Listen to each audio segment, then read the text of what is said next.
for this best of 5 between two honest to God teams. Fireflux Esports up against Selangor Red Giants. Let's just get into it because one team is playing way slower than the other.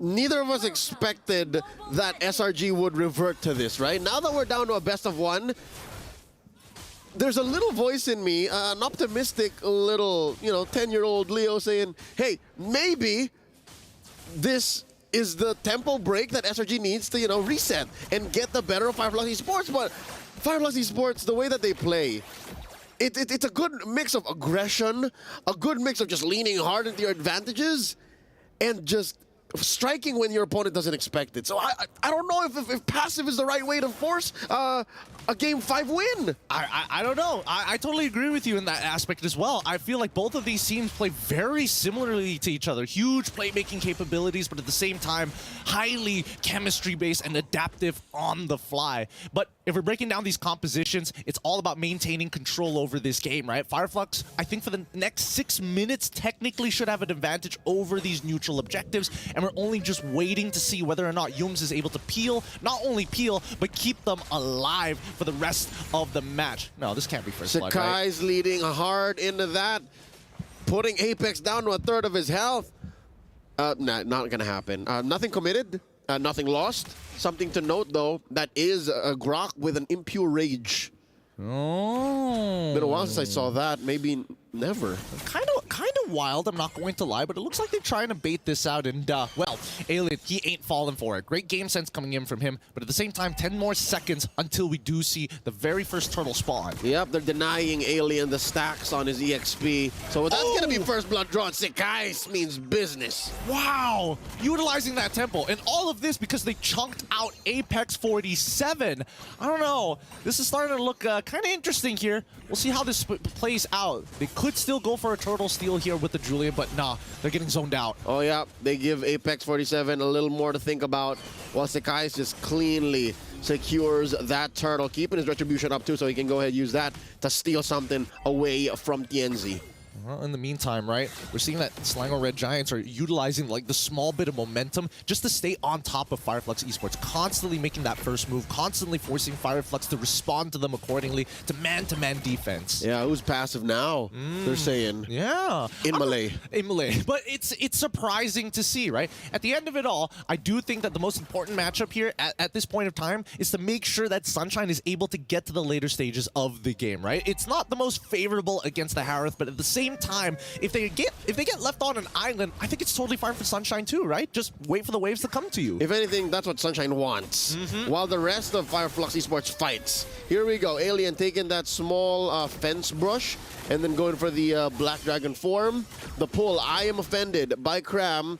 I think Fireflux Esports knows now that they can't fight Selangor Red Giants. Not with the way that they've clumped up, not like this. Yeah, and more importantly, once they see TNZ use a majority of his abilities, all 3 of his abilities as a matter of fact, that's when SRG has a short window to punish. And at the very least, they got the wild charge out, but there's nothing really to fight for at this point in time. Oh wow, look at this. Sakai is going to steal away even the small camps from TNZ. And that's going to lead to this lead growing even bigger. Look at this now, 1,000 and change. And now look, they're cornering Apex 47 and Sunshine. Am I correct or something that they're just cornering Apex? Like they just want to take Apex down. Zaman Force committed already. Yums here, popping the blooms. Oh, they gotta get out. Look at this, TNZ coming in from the angle. Apex still alive, the knockup. Stormy taken out. Didn't even get to use his black shoes or his Purify. He wasn't ready for that. He wasn't ready for the counter engage coming in from TNZ's side. As soon as I saw him walking up, and especially considering that Yums was getting chunked out pretty heavily, just look at this, right? As soon as Stormy gets knocked up, instantly gets taken out. So, well done once again. Got to be very careful here. Stormy, he didn't use any of his resources. He still had black shoes. He still had Purify. So that means this next turtle could be still 50-50. Better shape now Fireflux Esports is than they were in the first one. As TNZ goes contemplating, maybe I should get the orange first and then make a beeline. You see here, about a minute early, Sunshine goes for the switch up, goes for that lane swap down bottom. Apex 47 pushed out of that fence bush, and Sakai's working on the turtle, working on the turtle. I think that's it. They made their piece. Not going to go for it. Wild charge on the Apex 47, plus the flicker just to save himself. But while all of this is happening, down on the bot side, full gold plating falls into the hands of Sunshine at this point in time. And I think that SRG, they don't mind this. Wait. Uh-oh. Here comes Alien coming in. Full combo spin with a Petrify. No one home. Gets Yums. Alien draws blood. And they continue. There's the jump. The Lycan pounce. Securing that little wanderer is Fireflux Esports on the retreat. What happened there? How did he find Yums? Yeah, he wasn't even like the main target. I think he just died as collateral damage, to be perfectly fair. Wasn't expecting that to be the kill, but hey, it works out for Fireflux Esports' favor. Now at least they're struggling for this tempo, this consistent back and forth, and not to mention that Sunshine is getting accelerated too. In the meantime, TNZ does find his Holy Crystal, and that's a very important buy because now he is a legitimate threat. Oh, wow. Not just that, after that push, oh no, Sunshine's in trouble. Diamond Force dropped in here. Oh, Innocent popped in. The rest of SRG did not lean hard into that engage. I was just about to say, Sunshine's back. He pushed down bottom, and now I'm back. And now he's back, and now they're going to take top tier 1 if this goes badly. Stormy goes in with the black shoes, but ends up on the wrong side of the wall still. But he will keep his life. Every man matters for Selangor Giants right now, especially since Fireflux Esports feel their aggression coming online. Stormy still alive. There's the knockup. Where's the damage? Rose secures another Black Dragon form by Alien. Cordoning off 3. Gonna land on the other side of this wall, keeping himself and the rest of his team up. Somebody is earning gold. Oh, they're just buying time. Interesting. So Sakai's, it has been power farming this entire time. He's trying to keep up with TNZ, but more importantly, he now has an EXP lead on him currently because TNZ has been caught up in so many of these engagements. That's what I was wondering. There was no reason for Innocent to dive so deep underneath the tier 1, and there was no reason for Stormy to actually respond other than to clear the wave. Yep, and they did so that, again, Sakai's can keep going, right? And that's why, even if they did lose that engagement up top, they make a beeline straight for this turtle, still uncontested. 100% of these neutral objectives going over to Selangor Red Giants, but it's the same play. This is deja vu, but Ujaved, because it's backwards. Up top, Sunshine gets another push. He's doing, Sunshine is just accelerating so fast. Already has the Golden Staff as well with the Corrosion Scythe. He's one item off from his Trinity build. And again, I do think that Innocent, he's coming to a point. Oh, wait. Uh-oh.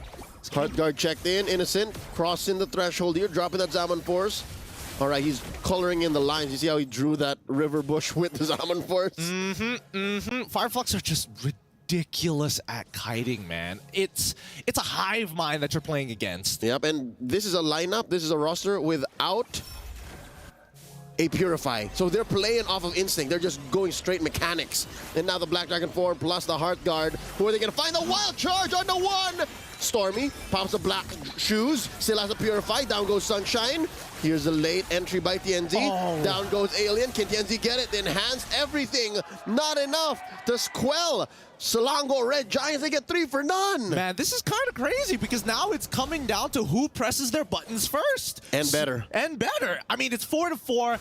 The score, the goal lead, there's barely any for SRG side. They need to convert this through structures, and they find one, bot tier 1, and even Apex 47 trying to delay the potential inevitable here in mid tier 1. Uh-oh. TNZ gonna have to face the wrath of Innocent, and he goes down. Zaman Force underneath tier 1. Up top, that's Cram just working on that top lane tier 1 as well. Selangor Giants, even with small gains, they're playing a game of inches. They're really just making moves on the map. Yeah, this is such a different playstyle. I mean, I've seen this before during the regular season, and they're just going to be killer AIs at this point, right? I mean, they're funneling a good amount of money into Sakai's, and eventually it's going to be handed over to Innocent as well. Keep in mind that since Florin is in play, Do is also in play, so he has extra punch for his auto attacks. And that's what makes these all-in engages from Fireflux Esports a coin flip at best. Wild Charge spent in by Apex, answered by Zaman Force. Now the Lord has spawned. Here comes Alien. There is no Heart Guard. Oh, here it is, spent in, plus the full-on combo, down goes Yums! And they're still going. 2v2, make that a 4v2 as Cram enters the bush. Stormy still has his ult here. Oh. Can press it. Cram barely alive. And Innocent forced to back out. Fireflux Esports, they really didn't get much out of that except for Humes, but they have to respect the fact that Selangor Red Giants can still engage the conceal from Apex. So guys should be able to get on out of there. But once again, they're going to start, like, SRG are going to walk back in once they get their ults back up just to take ground. Yeah. Hopefully it's going to be enough because battle spells are a bit... Oh my goodness. Alien Pop is the same sequence that took down another from Fireflux underneath, and they're gonna keep going. Is that a stolen buff? Yes, Innocent takes it. How annoying. How very annoying. But at the same time, it's still only just a 2K lead. It's not like we're seeing large amounts of gold being injected into the economy of SRG or even for Fireflux, right? Again, as you mentioned before, it's a battle of inches between the two. Uh-oh. TNZ checking in on the Lord. Sees that it's a non-starter. And now Selangor Red Giants go from kill to kill, objective to objective. Innocent, a one-man doorstop. Fireflux Esports cannot cross mid lane anymore. And that's going to be the first Lord, and that's going to be knocking on the doors of Fireflux in just a little bit. Innocent with the Holy Crystal, he's so dangerous to be around. And I think that, unfortunately, the biggest problem I'm seeing from Fireflux Esports is that Apex 47, he keeps on losing his wild charge before the important fight. And SRG are forcefully attacking him. Uh-oh, TNZ gets a taste of Innocent's blade. And that is going to be TNZ retreating. Oh my goodness, Alien in the back line. Even before he can draw a line, he gets taken out. That is a one-off. The folks in the Amazon Arena know what's up. They feel it. The end might be nigh. That's a push in mid. Tier 2 goes. Holy Shields popped in mid and bottom. Lord still taking that slow push up top, taking his time, and that's going to be the penetration. Oh my goodness, oh my goodness. Wait a second. I mean, Fireflux Esports are just giving this away. They don't exactly have the greatest wave clear in the world, and SRG are taking full advantage of this. If anything, they have pretty bad wave clear. Abysmal at that, because they have to full-on commit. They're better at team fighting than they are at managing waves, and now all three lanes are crashing into their base. Selangor Red Giants can smell it, and there's Crab with the ammo offended. Down goes TNZ. Oh, the Salmon force double kill for guys, and that's it. Apex 47, the only one left. Another wave. SRG continue their streak.